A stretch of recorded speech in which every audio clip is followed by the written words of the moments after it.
We do want to get some more breaking news here this afternoon about a pardon for a former high-profile prisoner. President Donald Trump may soon wipe the slate clean for Rod Blagojevich. WGN's Brona Tumulty is live for us outside the Blagojevich home in Ravenswood Manor. Brona.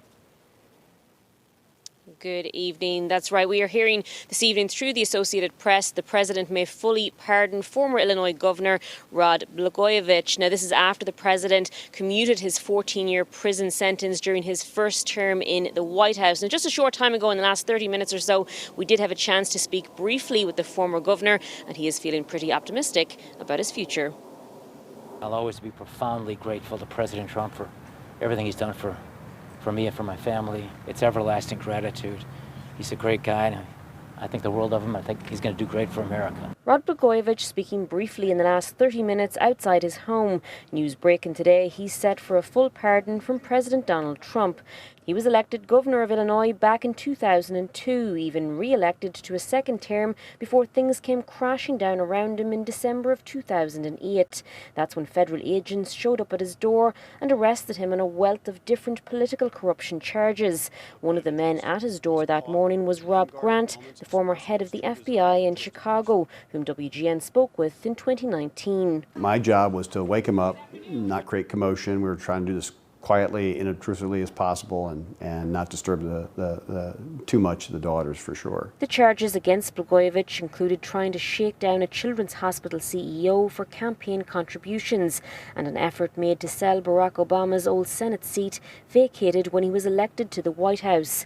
The Illinois General Assembly impeached Blagojevich and removed him from office in 2009, but it took 2 trials to convict him. The first jury was hung before he was eventually found guilty in 2011 and sentenced to 14 years in prison. He served 8 of them before Trump's commutation, which Grant, when we chatted with him previously, called a miscarriage of justice. I have sympathy for the family saying he's been in prison a long time, but he's in prison for a long time for a very specific reason, because he was very corrupt. Blagojevich and President Trump have a relationship dating back to 2010, when he appeared on Trump's reality TV show Celebrity Apprentice. He was praised by Trump on the show before being fired as a contestant. Blagojevich was a Democrat while he held the position of governor, but he did back Trump in the 2024 election and attended the RNC in Milwaukee. He was also a staunch supporter of the president following his indictment in the hush money case in New York, even likening those legal battles to his own.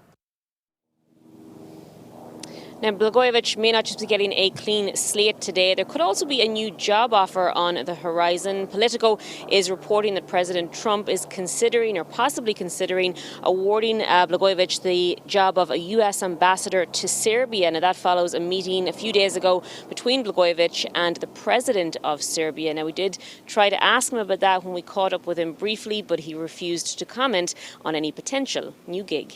Live in Ravenswood Manor, Brona Tumulty, WGN News.